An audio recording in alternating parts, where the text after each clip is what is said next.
Hello everyone, I am Liana with Music Academy International, and in today's tutorial we're gonna talk about speed. Wow, so let's get started.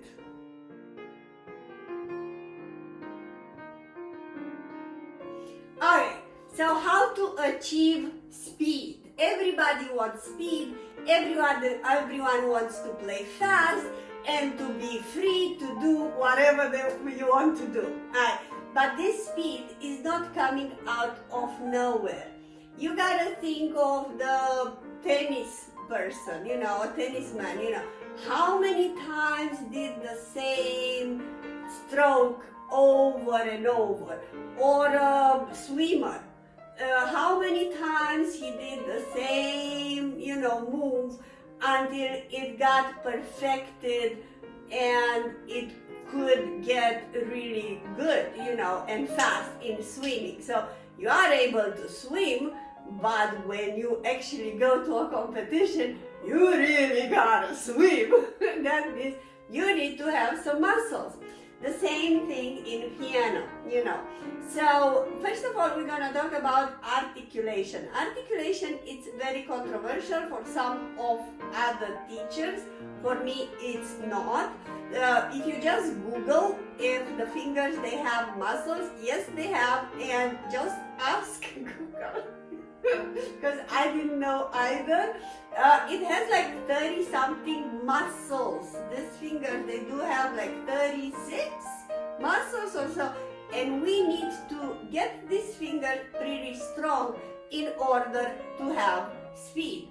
If you want to play fast and you don't have articulation and speed, your scale or anything fast, it will sound like that. Sounds familiar? Instead of the...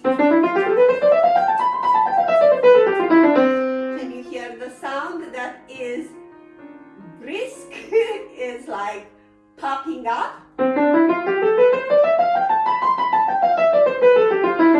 Instead of going... Right? So guess what? This needs to be practiced. We're going to talk now about articulation. Articulation, what means lift the fingers from here, each finger, one by one. So articulation will create independence of the fingers and really starting feeling, being aware of each finger one by one. Right now, if you are a beginner, I'm not doing any kind of drills or articulation in the first year. So do not articulate in the first year. Just try to just play your little song, and be relaxed and enjoy.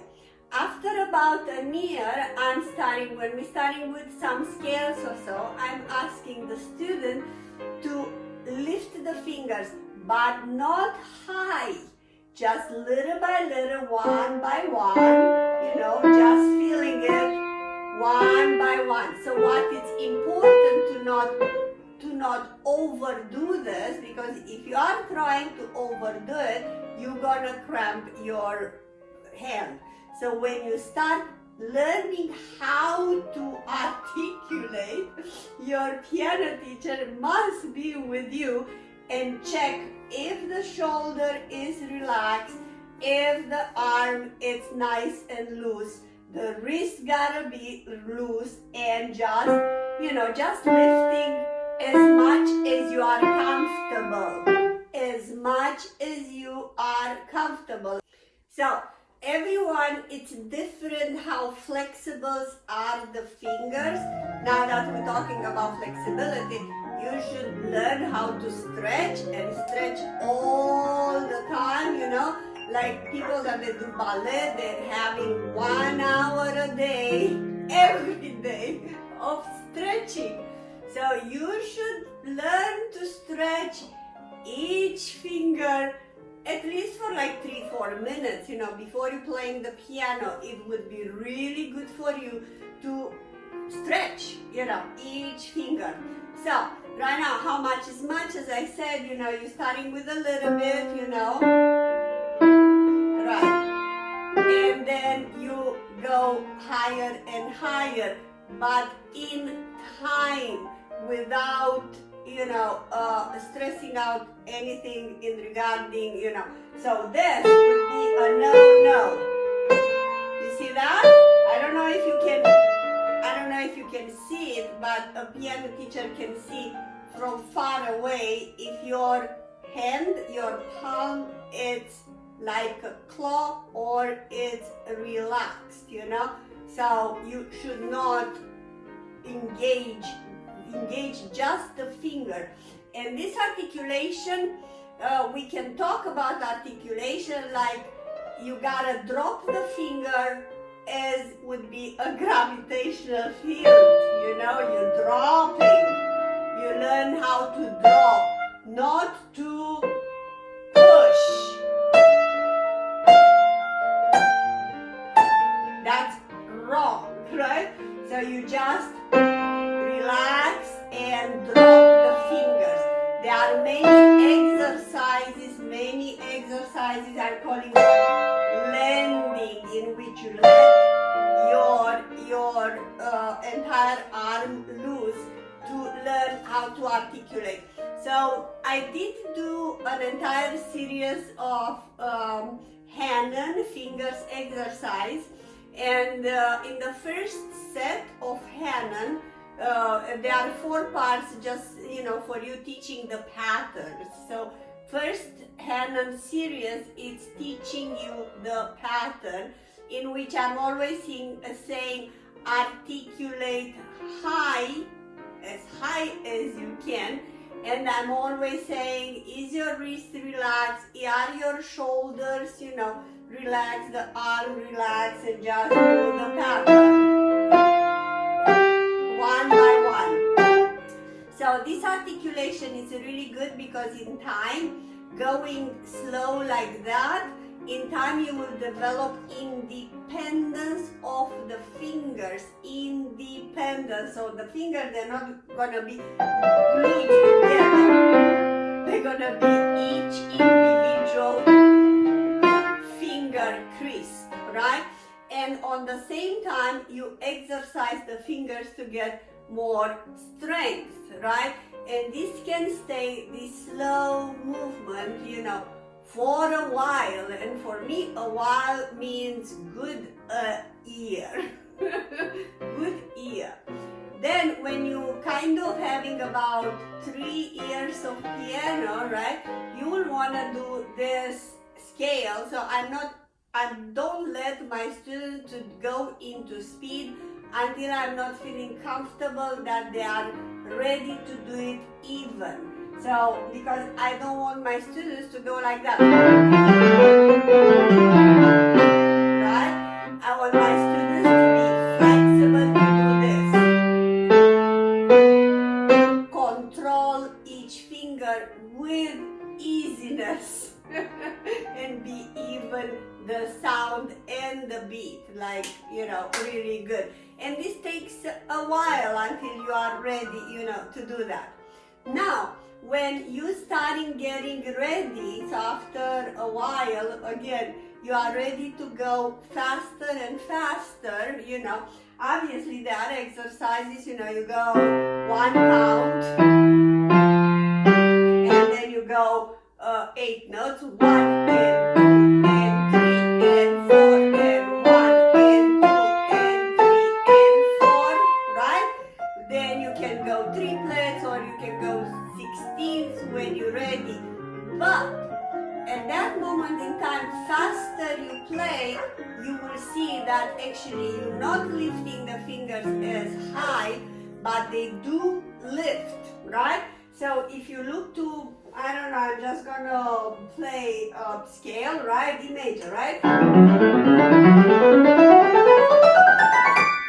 So if you can zoom into it and see, I'm still lifting my fingers. I'm lifting each finger one by one about this much, but it's not this. obviously you cannot do speed with that high of lifting. But lifting high, again, it's for developing strength into the fingers, you know, like muscles, you know, like a deer. A deer has muscles, otherwise cannot jump. A bunny has muscles, it needs to jump all over, you know, and it's full of little muscles, right? So that's what articulation does for speed, you know. And there are many exercises, you know, playing forte, playing piano, playing mezzo forte, you know. I just, you know,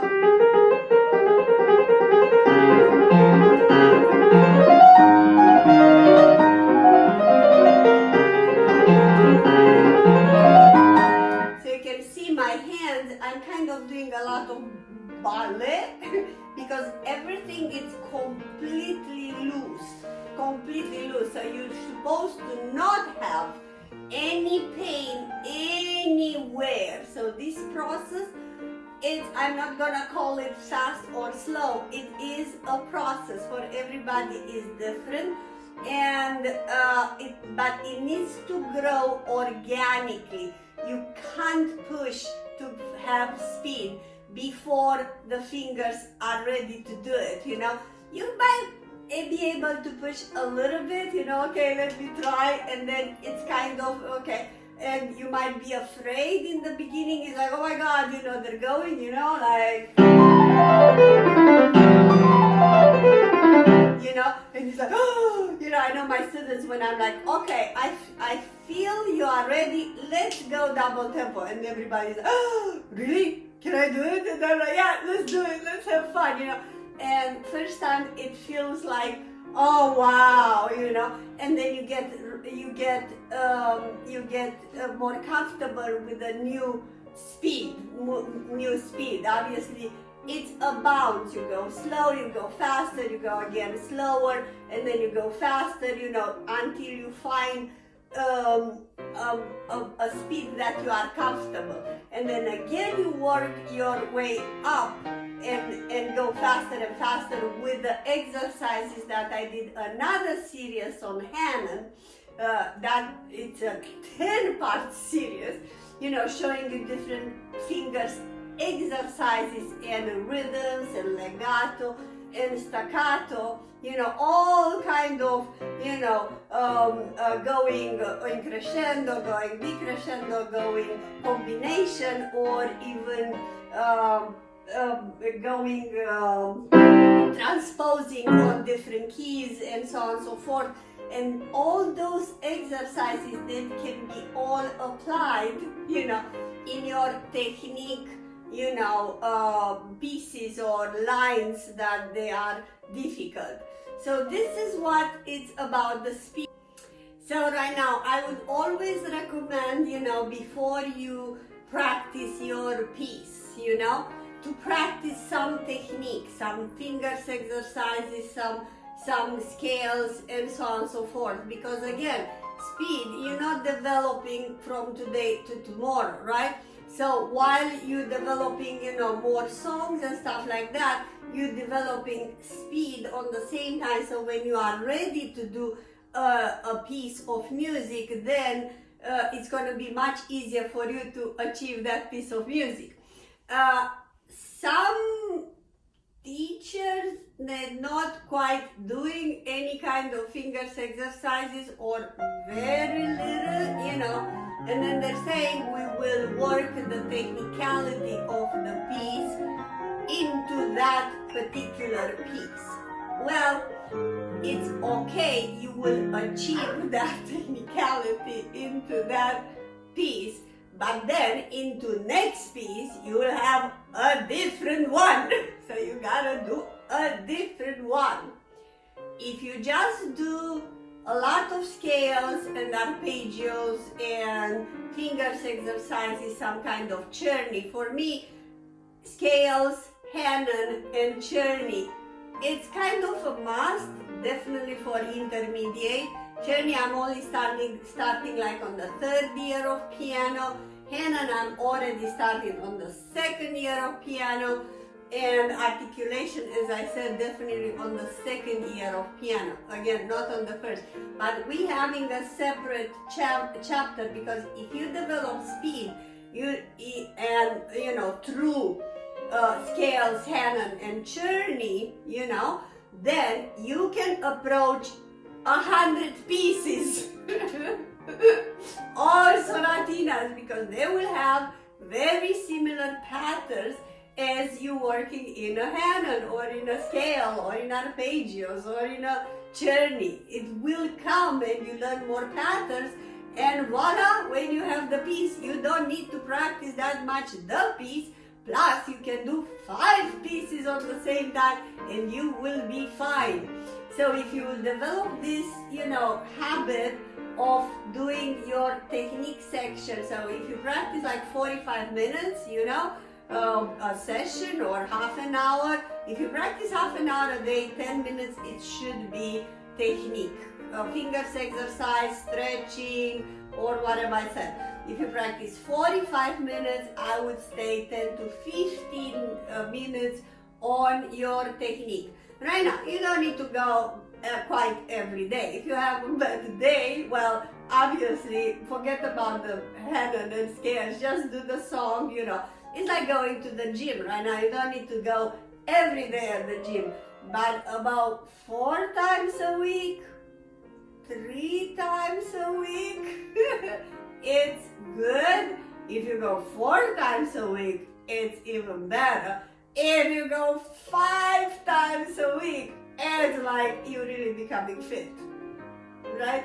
Pretty much same here. You need to do your treadmills, and fingers exercise. And sometimes, you can make it fun, as I explained it in that, series of 10 parts on the HANON. You can really make it really fun. You will feel in 2 months of doing that, you will feel a difference in your fingers. You will feel much lighter, you will feel more stronger. You must feel it in only 2 months of doing that every practice you are doing. Alright, so that's what I had for today. I hope it was useful, and if you like it, obviously, let's beat the YouTube algorithm. Like, subscribe, and absolutely I would like your comments to see if you really enjoyed whatever I'm saying here. So that would give me more incentive to do more, or not. Because I really don't know. People, they really, thank you for those that they comment, because they're giving me that's a thank you. For me, it's like how you would say thank you, because it's really lot of work I'm putting in this nice video, and I'm doing it with all my heart, okay? So until the next video, bye, and see you in the next video. Thank you so much. Hello everyone, I'm Liana, the founder of Music Academy International Inc. Music Academy International Inc. It's a non-profit foundation. Our goal is to provide financial support for talented pianists to study abroad with international teachers. We opened this channel on September 11, 2020. So we're having about 4 months, and we already uploaded about 100 videos by now on a range variety of topics. We did Christmas tutorial for beginners, Christmas tutorial for advanced. I did a lot of performance on Christmas, and then we did tutorials for intermediate, tutorials for beginners, with even some Broadways as well. And definitely we did an entire series of technique with all the scales. 2021, I'm planning to do lots and lots and tons of materials. I'm talking another probably 200-300 videos, I'm not sure, but I have an entire list in which we will do Disney, we will do a lot of Chopin tutorials and more tutorials. I will perform a lot, and many others, especially technique regarding speed, fingers exercise with HANON. I'm gonna have an entire series, like 30-40 videos just on technique way, how to achieve that. As we speak, this channel is not yet monetized. That means you will not have ads for quite a period of time. We will see how long we can do that. Instead, we do have our Patreon link. Patreon, it's a page, you will find the link below in which you can support our massive work to share this love for music with everybody. As an extra bonus, all our Patreon supporters, $5 a month, doesn't matter how much, you'll have access to our private Facebook group that is called Master Piano Live with Liana, and where I'm doing free webinar once a month starting with March. As a second bonus, when you subscribe, every 25 subscribers, they will have a free class with me one-on-one on Zoom. So we always like to over-deliver. So please like, subscribe, and hit the bell button, and especially that window where it's saying all. So on this way you will be notified every time I'm uploading a new video and you would like to see it. You can connect with us as well on Instagram, same name, Music Academy International Inc. On Facebook, Music Academy International Inc., exactly the same name. And thank you so much again from all my heart, and bless you.